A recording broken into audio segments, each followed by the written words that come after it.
del doctor Josué Tago Pacheco. Como digo, nos va a hablar del estudio de los sismos lentos en la brecha de Guerrero. Estuve revisando el resumen, realmente es muy interesante y pues los dejo con ustedes.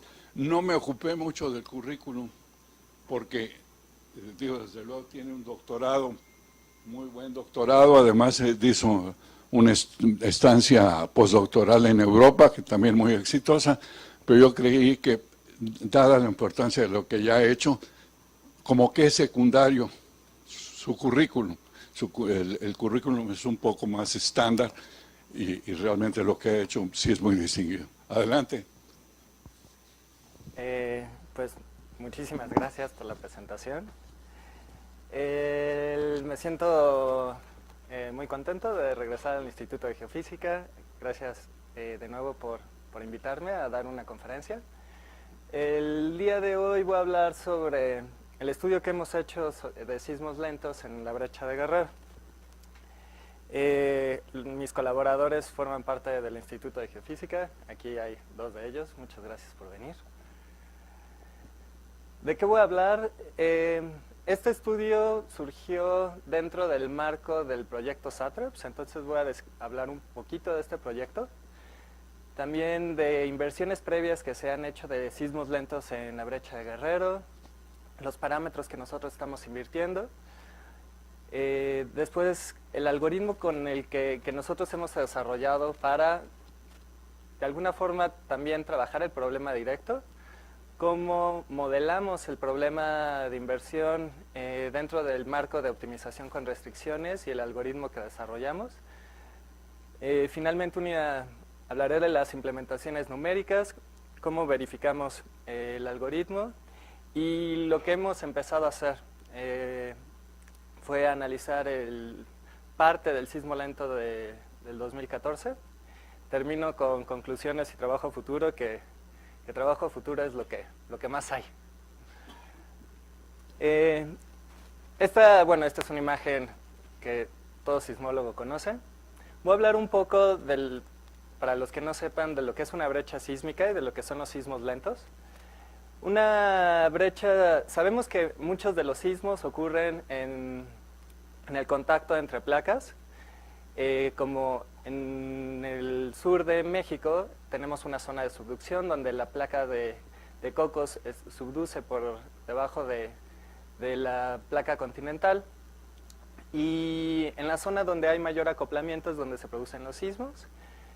Una brecha sísmica se conoce así porque es una región en la cual no se han generado sismos de una magnitud, digamos, importante dentro de cierto periodo de tiempo. En esta imagen podemos ver proyecciones en superficie de las regiones que han roto para distintos sismos. Por ejemplo, el sismo del 85, aquí está la zona que rompió. Y aquí vemos que justamente en Guerrero no se ha producido un sismo de una magnitud importante.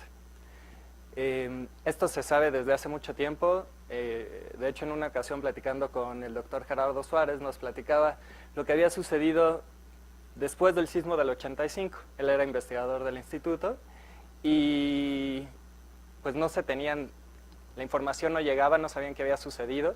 Lo primero que pensaron es que había roto la brecha de Guerrero por la magnitud y por la destrucción que se produjo en la Ciudad de México. Ya después, analizando los datos, se dieron cuenta que no era así, pero desde entonces ya los sismólogos sabían que la brecha de Guerrero era un lugar que por las condiciones, por la cercanía de la Ciudad de México, teníamos que estudiar. Se asume que esta zona tiene poco acoplamiento y por lo tanto no ha roto con un gran sismo. De cualquier forma, fue a principios más bien a finales del siglo pasado, donde el doctor Kostoglodov instaló las primeras estaciones GPS en México, y se dieron cuenta que, como en otras regiones de subducción en el mundo, se producían sismos lentos. ¿Pero qué es un sismo lento? Un sismo lento es un desplazamiento que tenemos en el contacto entre las placas, que no produce ondas porque el desplazamiento es muy lento. Y la única forma en que podemos registrarlo es con el desplazamiento estático, que podemos medir con estaciones GPS. Entonces ya sabemos que de alguna forma se está liberando cierta energía elástica, pero todavía no conocemos muy bien cuáles son las condiciones de acoplamiento. También a raíz del sismo de Tohoku del 2011, yo era estudiante del instituto, lo primero que se preguntaron los sismólogos mexicanos fue, ¿puede suceder en México? Regiones que tienen poco acoplamiento, como la brecha de Guerrero, ¿podría romper de la misma forma en que rompió Japón? Entonces, pues esas preguntas han motivado a que se realicen estudios en esta zona para conocer el acoplamiento y de alguna forma la meta final es estimar la evaluación del peligro, ¿no? Para mitigar el riesgo.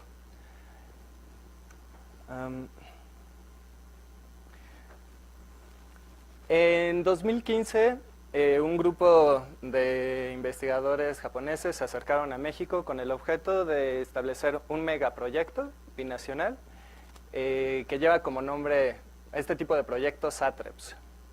Lo que busca este proyecto es justamente estudiar la brecha de Guerrero y poder hacer estimaciones del peligro asociado por terremotos y tsunamis y mitigar también, una vez que se tengan estas simulaciones, el riesgo asociado. El proyecto comenzó en el 2016, es 5 años, es un proyecto muy grande. Los PIs del proyecto, de la parte por Japón, es el doctor Ito, y de México es el doctor Cruz Atienza, y se formaron 3 grupos. El grupo A consiste en el monitoreo sísmico y las observaciones geodésicas, y tenemos 2 tipos de grupos dentro del grupo A, uno con observaciones en tierra y otro en mar. Algo que ha sido muy importante de este proyecto es que se pudo comprar instrumentación que ya se instaló a finales del año pasado en el fondo oceánico, cerca de la trinchera, para tener mejores datos y mucho más cerca de la zona que se está desplazando. El grupo B tiene que ver con modelación numérica. Unos van a trabajar en sismos lentos, otros con tsunamis. Yo pertenezco al grupo B1 y de lo que les voy a platicar es justamente lo que hemos estado desarrollando en este grupo. Y finalmente un grupo C que trata con mitigar el desastre, un grupo que estudia la vulnerabilidad y otro la educación, que por cierto el grupo japonés en la parte de educación hace cosas increíbles, muy bonitas. Como les había comentado, parte del proyecto consistió en la instalación de nuevo equipo para tener una mejor cobertura. Aquí les estoy mostrando únicamente la parte de estaciones geodésicas. Muchas de las estaciones que se encuentran en rojo vienen de Japón, algunas son de México, por parte de este proyecto, del Servicio Sismológico y de otra red que también maneja el instituto, que es TlalocNet. Se tienen estaciones en el fondo oceánico, que son OVPs, que miden únicamente el desplazamiento vertical, y otras 2 estaciones, que son arreglos GPS acústicos, donde ya podemos tener los 3 componentes. Entonces ya tenemos una gran cobertura, y con esta gran cobertura podemos pensar en tener un método de inversión que nos permita conocer los detalles, ¿no? con mayor precisión. Esta es una foto que se tomó en noviembre del año pasado en el buque El Puma, que es de la UNAM, y que tiene algunos de los equipos que fueron instalados. OVPs, los OBS de la Universidad de Kioto, de Tokio y de la UNAM. De hecho, me parece que la siguiente semana van a salir de nuevo a recuperar algunos de los datos que han registrado estos equipos. ¿qué es lo que se ha hecho como trabajo previo en la inversión de sismos lentos? Pues una vez que se instalaron las primeras estaciones GPS, el primer intento de inversión lo hizo el doctor Iglesias en el 2004 con un algoritmo de recocido simulado. Después Larson en 2007 con un filtro de Kalman recursivo. Mathilde Radiguet de la Universidad de Grenoble durante su doctorado estuvo trabajando también en el estudio de sismos lentos y ella ha sido la persona que más ha trabajado en la parte metodológica. Lo que hizo fue extender un método que desarrolló Fabrice Cotton para la inversión de la cinemática de la ruptura sísmica. Este método parametriza el desplazamiento y trabaja en el dominio de la frecuencia, que lo hace un problema lineal. Cavalier en 2013 extendió la aproximación de Radiguet para incluir datos INSAR, y uno de los trabajos más recientes es del futuro doctor Castro, 2017, que realiza también una inversión de sismos lentos, propone parches elípticos y encuentra los desplazamientos utilizando también el método de recocido simulado. Aquí podemos ver otra vez la brecha de Guerrero y esta es una imagen de la zona de subducción donde podemos ver que la mayoría de los sismos ocurren a profundidades entre 10-30 kilómetros, los sismos lentos de 15 a 40 kilómetros. Esta es la zona y parece que ese parche, ese deslizamiento, al menos con las inversiones que se han hecho, se encuentran más o menos en la misma región. Si nosotros queremos hacer una inversión de los sismos de sismos lentos, ¿cuál es la formulación más general que podríamos hacer? Dado que ahora tenemos muchas más observaciones, podríamos darnos ese lujo sin necesidad de parametrizar el deslizamiento. ¿Qué vamos a suponer que conocemos? Que conocemos la geometría de la falla, la geometría de la interfaz. Esta la podemos discretizar en pequeñas subfallas y sobre cada una de estas subfallas, este es un ejemplo de una falla que está discretizada, cada uno de los cuadritos representa una subfalla y sobre cada una de estas podemos encontrar un deslizamiento que puede ser en las direcciones cartesianas, pero es más conveniente trabajarlo a long strike y a long deep de cada subfalla. Entonces, si nosotros no queremos parametrizar, todo lo que queremos conocer es estos dos desplazamientos para cada una de estas subfallas. Para el problema directo empezamos con el teorema de representación. Existen varias formas de poder hacerlo. Buscamos una forma que fuera práctica, eficiente, rápida de hacerse y nos fuimos a revisar la teoría. Entonces llegamos al teorema de representación para ecuaciones elastostáticas. Curiosamente, como este es un problema que no interesaba antes mucho a los sismólogos, en pocos libros se encuentra esto. Lo que sabemos es que podemos calcular el desplazamiento en la posición X de forma integral a través de un tensor de tracciones, el cual, que está aquí en rojo, el cual depende del tensor de Somigliana. El tensor de Somigliana es la respuesta del medio ante una fuerza impulsiva que está dada en la dirección, la fuerza está en la dirección Y, se registra en la dirección N, la fuerza se inyecta en la falla y se registra donde está el receptor. También necesitamos conocer la geometría de la falla, dije que era información, y está perfectamente caracterizada cada subfalla por su vector normal. Entonces, conociendo el tensor de Somigliana y el vector normal, podemos calcular este tensor de tracciones, que multiplicado con el deslizamiento sobre la falla en esta representación integral, podemos reconstruir el desplazamiento en la posición X. Escrito de forma matricial, entonces tenemos tres componentes del desplazamiento. Nuestra matriz, nuestro tensor de tracciones tiene dimensiones de 3 por 2, debido a que tratamos de reconstruir la dirección a long strike y a long deep del deslizamiento. Si nosotros discretizamos y simplificamos esta integral continua en pequeñas subfallas, nuestra integral se transforma en una suma que tendría que ir multiplicada por el área respectiva de cada una de las subfallas, y de esta forma calculamos el desplazamiento. Si acomodamos todo esto en una matrizota y también los vectores los acomodamos uno detrás de otro, tenemos un sistema lineal, lo cual lo que es muy costoso y en lo que estuvimos batallando mucho fue en la construcción de la matriz T, de la matriz de tracciones global. Pero una vez construida esa, el problema directo no tarda absolutamente nada, el problema inverso tampoco. Dentro del marco de optimización con restricciones, tenemos que nuestra función de costo es simplemente la norma L2 de la diferencia de los sintéticos U con las observaciones, U sub 0. ¿Sujeto a qué? A que nuestros sintéticos deben de satisfacer el teorema de representación, ¿no?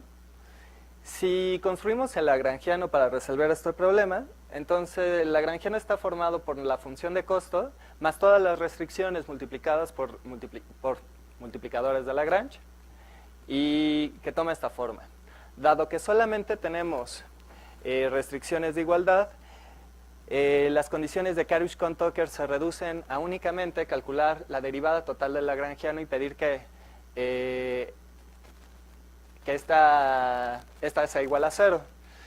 Lo que hacemos, vamos a seguir un proceso iterativo, pero para no calcular toda la derivada total del lagrangiano, porque tendríamos que calcular todos estos términos, utilizamos el método del adjunto que nos permite simplificar los cálculos. ¿En qué consiste este método? En utilizar el operador adjunto, pero ahorita les voy a dar como, digamos, ya la parte práctica. Si queremos eliminar el gradiente del lagrangiano con respecto a los multiplicadores de Lagrange, entonces, si lo queremos hacer 0, basta con resolver un problema directo. El desplazamiento del problema directo, después lo vamos a utilizar para hacer que este término sea igual a 0. Ese término igual a 0 implica encontrar una fuente adjunta. La fuente adjunta va a ser la diferencia de las observaciones con el desplazamiento que encontramos previamente. Para finalmente el problema adjunto, si trabajamos en esta formulación ya matricial, que resulta mucho más sencillo, el operador adjunto es simplemente la transpuesta del operador de tracciones. Con ecuaciones diferenciales parciales pues, tendríamos que encontrar cuál es el operador asociado, que afortunadamente la ecuación de onda es autoadjunta y la ecuación de elastostática también. Pero bueno, aquí nos olvidamos de eso, simplemente la multiplicación del operador adjunto por los multiplicadores de Lagrange. De esa forma podemos calcular la derivada. El algoritmo, entonces, ¿qué es lo que requerimos? Pues requerimos datos, GPS de los OVPs, INSAR. Después inicializamos con un deslizamiento igual a 0. Dado que nuestro problema es cuadrático y nuestras restricciones son lineales, entonces nuestro problema es convexo y tenemos una solución única. No podemos garantizar que vamos a llegar a esa solución porque la convexidad de nuestro problema digamos, es muy suave. Imagínense que en lugar de tener una parábola donde claramente puedan ustedes identificar el mínimo, ustedes ensanchan un poco la parábola. Entonces, si seguimos la dirección del gradiente, va a llegar un momento en el que no vamos a poder avanzar más.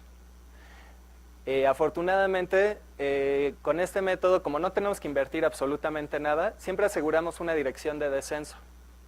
Y podemos ir a encontrar algo, nos vamos a ir acercando. Pero el que inicialicemos con un deslizamiento igual a 0, con cualquier otro deslizamiento no importa, siempre, en teoría, tendríamos que llegar al mínimo. Si hubiera total certidumbre con respecto al medio, no tuviéramos ruido en los datos, etc.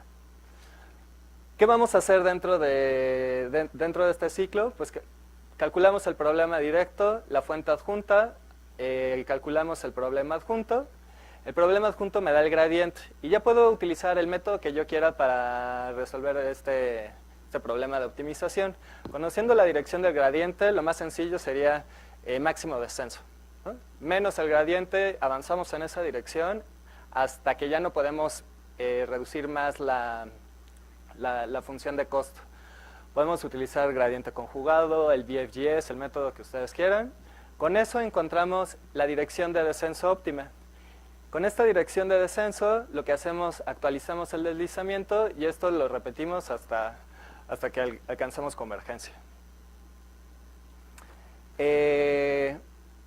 Para hacer la verificación de este método, empezamos con lo más sencillo. Queríamos ver que este método funcionara. Entonces tenemos una falla de 20 por 20 kilómetros y tenemos 225 receptores a 5 kilómetros. O sea, estamos iluminando, tenemos información perfecta de la falla. Deberíamos de reconstruir perfectamente el deslizamiento que nosotros impongamos. Estamos en un medio infinito homogéneo y entonces proponemos un problema directo, registramos en los receptores y con esa información vamos a tratar de recuperar el deslizamiento que se dio sobre la falla. Este es el deslizamiento que pusimos, nada más para jugar. Son unas elipses rotadas. Tenemos aquí el desplazamiento a long strike y a long deep. Estos son los desplazamientos que ya tenemos en cada uno de los receptores, también puestos en planta, todos juntos, se ve de esta forma. Desplazamiento en la dirección X, Y y Z. Entonces el problema consiste en, con esta información yo quiero reconstruir el deslizamiento.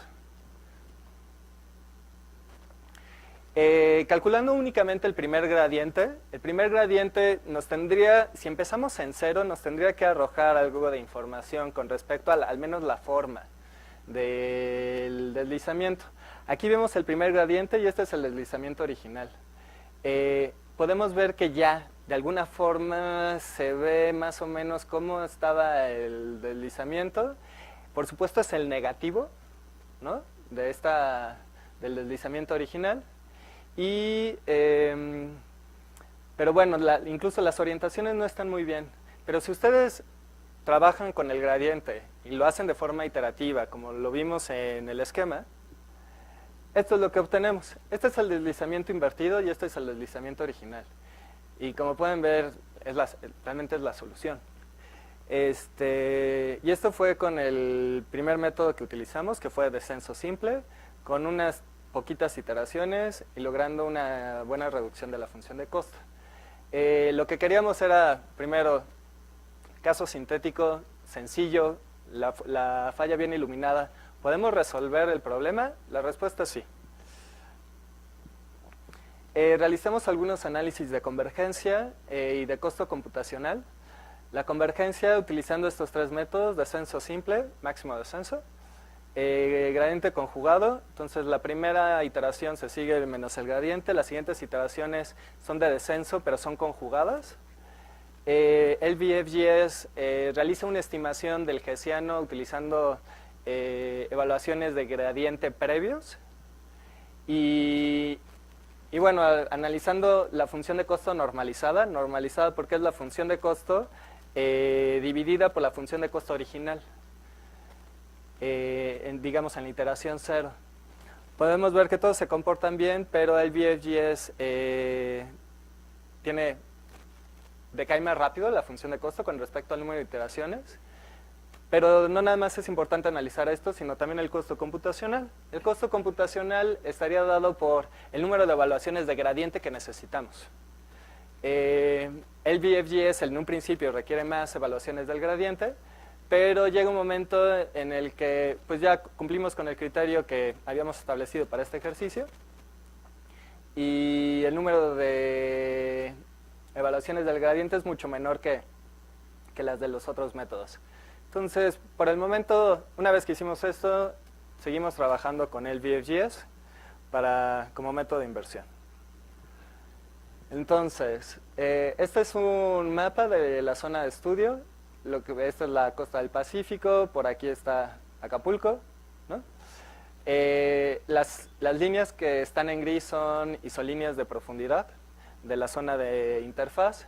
Esta geometría que está aquí, también representada, digamos, a lo largo, paralela a la trinchera y perpendicular a la misma, Aquí está Acapulco. La obtuvo, fue la que utilizó Radiguet en el 2016, que está fuertemente basada en la geometría propuesta por la doctora Scholli.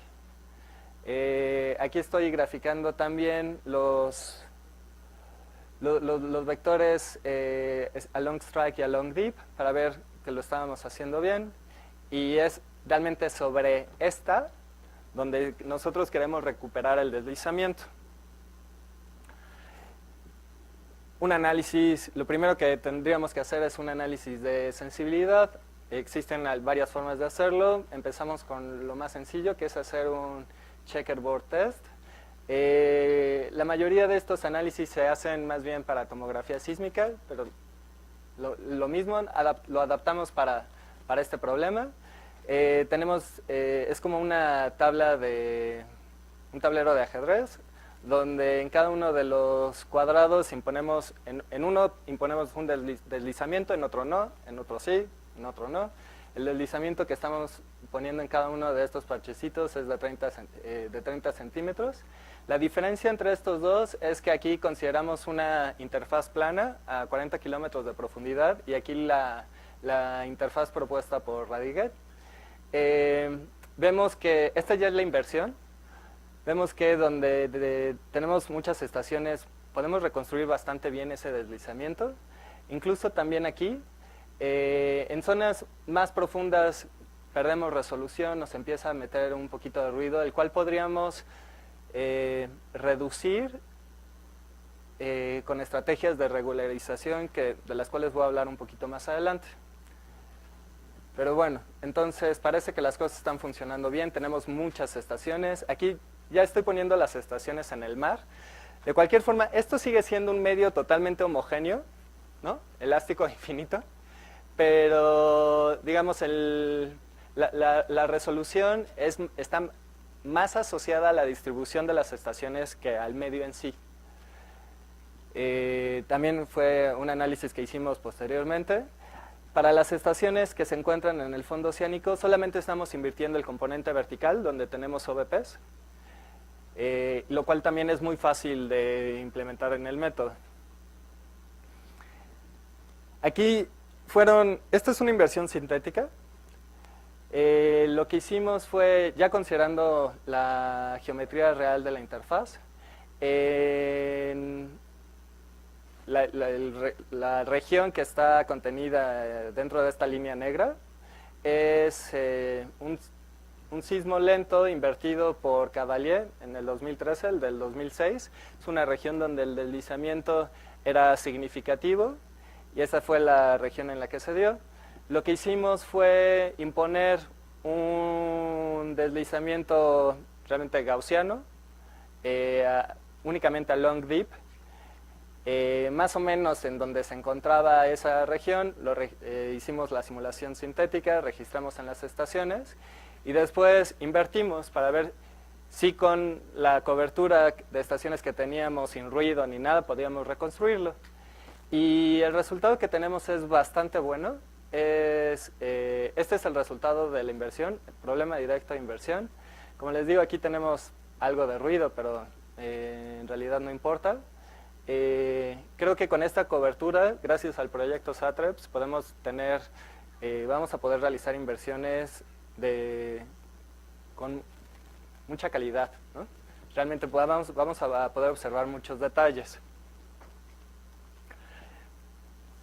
Lo que hicimos fue, bueno, a ver, antes se habían hecho estudios previos, inversiones de otros sismos lentos. Decidimos empezar a utilizar datos reales con el sismo lento del 2014. Este sismo lento se dio en la brecha de Guerrero. Tuvo una duración aproximada de 11 meses y una magnitud equivalente a la de un sismo, una magnitud de momento de 7.6. O sea, realmente la cantidad de energía que se liberó fue muchísima. En un artículo del 2016 se demostró que este sismo lento indujo el sismo de Papanoa de abril del 18 de abril. Lo que hicimos fue tratar de reconocer cuál fue el deslizamiento que se dio del 1 de febrero, que más o menos fue cuando se inició el sismo lento, hasta un día, el 18 de abril, antes del sismo, y ver los deslizamientos que se dieron en esa zona. Aquí estoy mostrando, se tenían 20 estaciones, las cuales, a pesar de que ya están, todavía necesitamos procesarlas. Lo que se hace, y es algo que queda como trabajo a futuro, es obtener un suavizamiento de los datos. Lo que hicimos fue recortar el periodo de interés del 1 de febrero al 18 de abril. Se tenían 20 estaciones entonces, de las cuales solamente 17 teníamos de información justamente considerando los límites de ese periodo.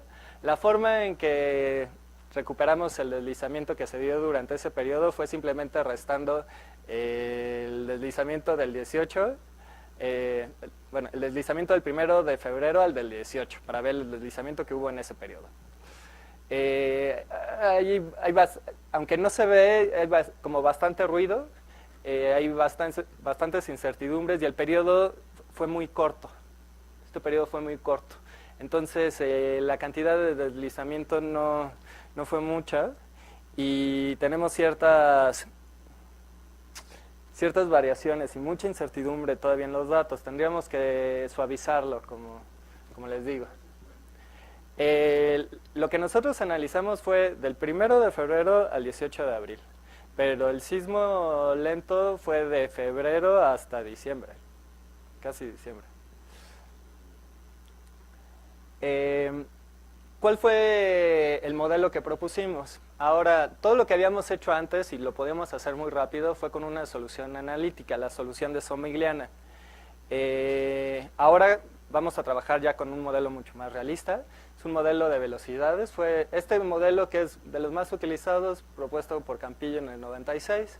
Está compuesto por 3 capas y un semiespacio.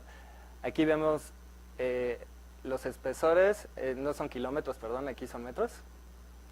Espesores de las capas, velocidad de ondas P, S y la densidad. Cuando decidimos trabajar con este tipo de medios, buscamos alguna herramienta, ya no tenemos una solución analítica que nos permita conocer los desplazamientos. No podemos utilizar, el problema de la astostática es muy común, los ingenieros civiles tienen software que permiten hacer este tipo de cosas, muy sofisticados, pero los dominios en los que nosotros trabajamos son mucho más grandes. Trabajar la respuesta elástica con un método de elemento finito sería una locura, ¿no? Es demasiado grande. Entonces, buscamos soluciones semianalíticas.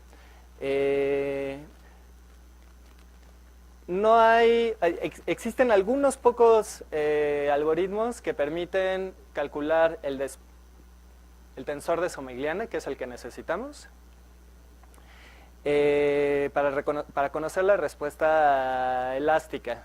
Entre ellos está el código de Wang, que él trabaja en Alemania, de Wooldridge, creo, que está en Cambridge. Y ya, son los únicos códigos que yo encontré, y lamentablemente son muy rígidos y no nos permitían hacer cosas que nosotros necesitamos, no nos funcionó. El código que utilizamos por excelencia en sismología para reconstruir sismogramas, para hacer sismogramas y con los que comparamos nuestros métodos numéricos, es Axitra, desarrollado esta última versión por Olivier Coutin en la Universidad de Grenoble. ¿Qué es lo que hacemos? Entonces lo utilizamos y nos quedamos con el deslizamiento final.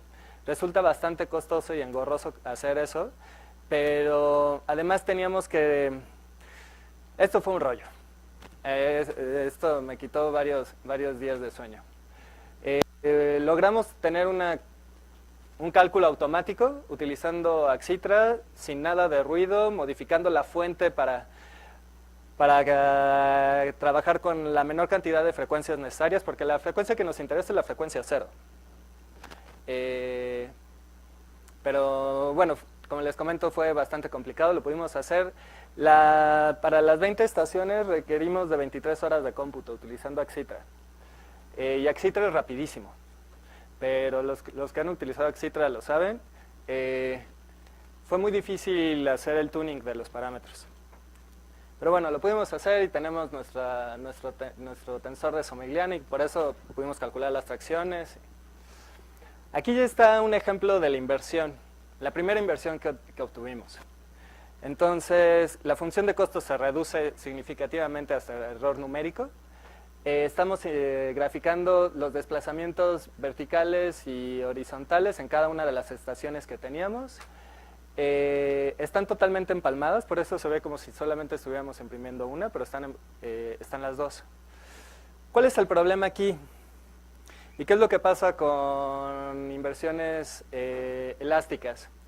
Que donde están las estaciones y sienten deslizamiento, se van a profundidad y ahí lo imponen, ¿no? Por eso se ve como manchas donde se encuentran las estaciones y ahí se produce el deslizamiento lo pone donde quiere, no hay una homogeneidad ni una mancha que se esté como propagando, nada, ¿no? Este tipo de problemas esperamos que no tengamos con todas las estaciones que se instalaron con Satrep.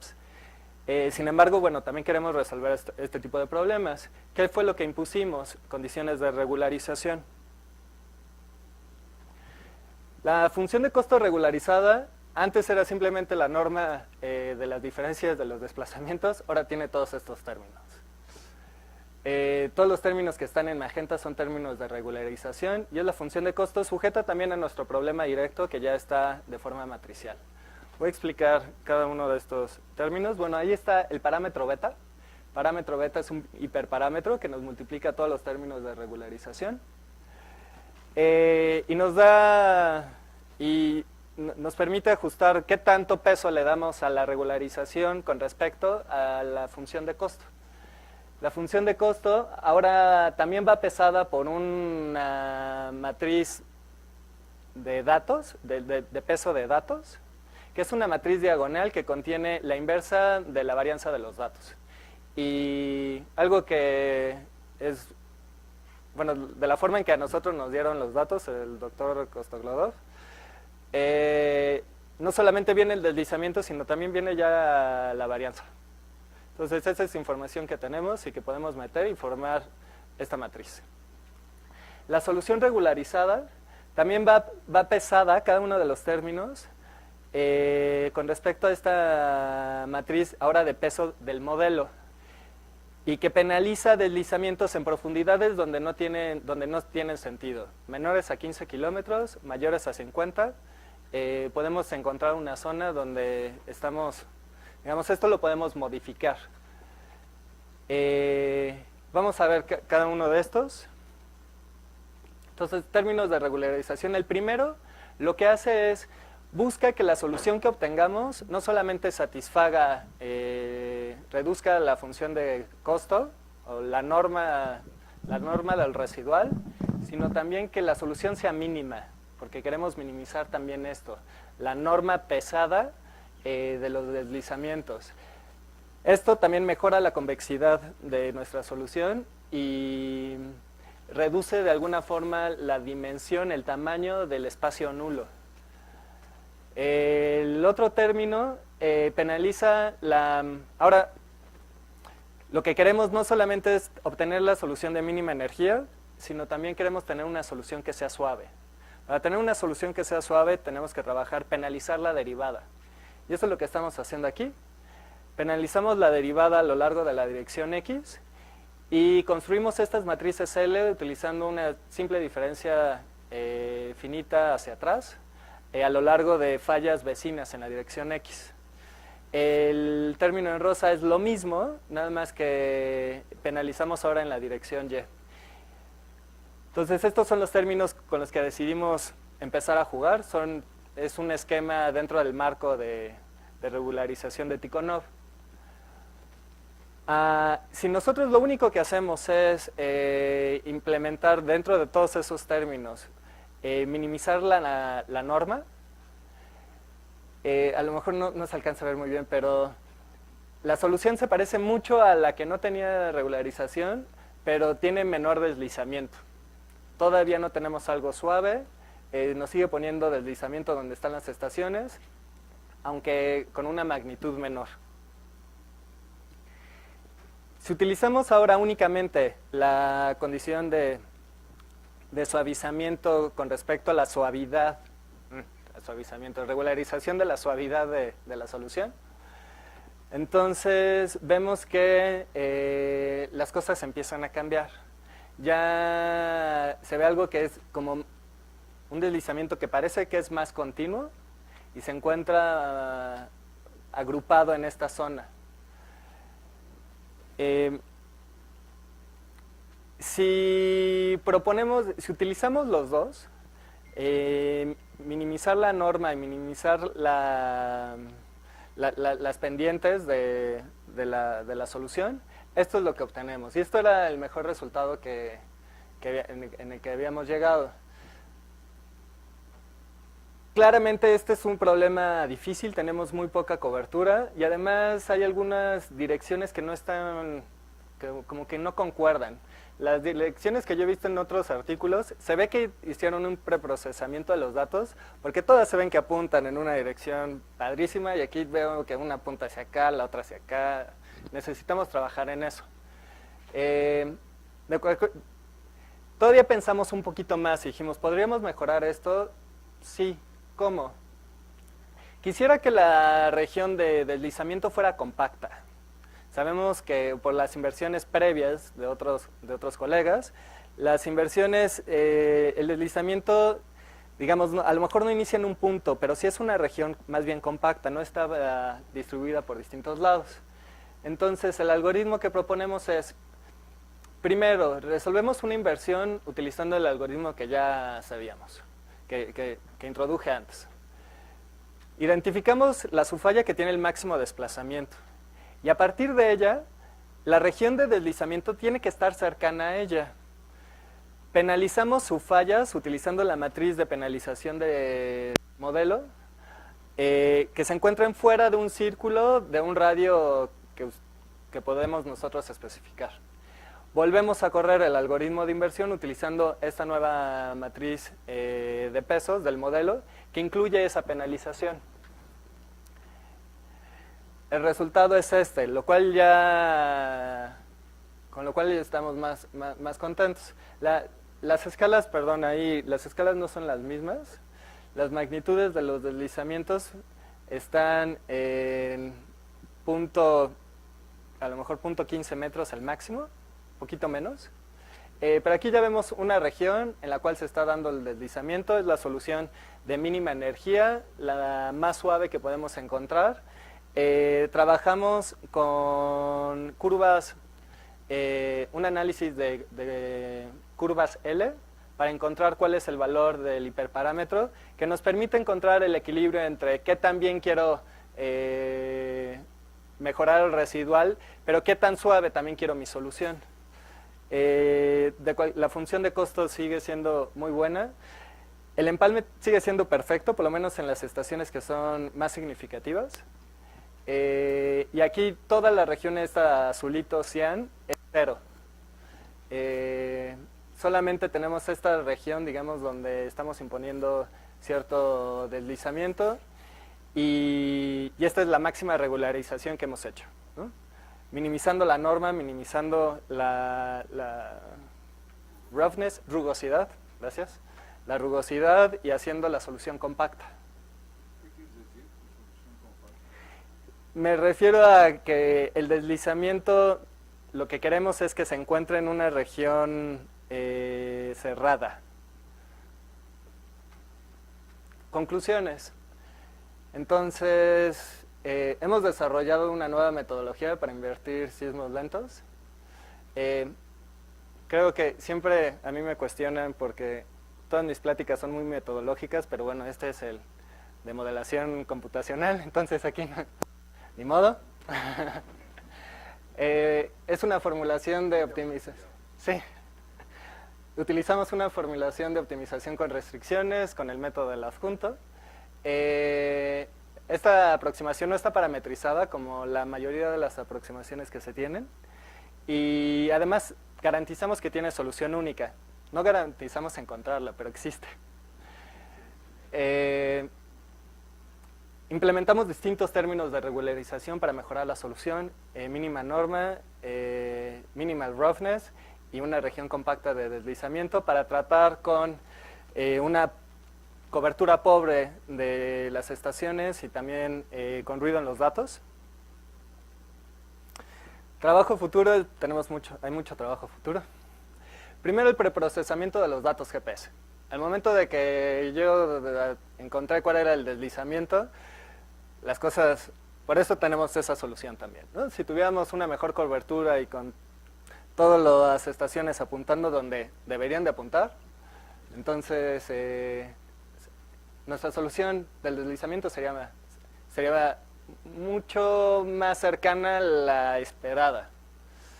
Necesitamos paralelizar el problema directo.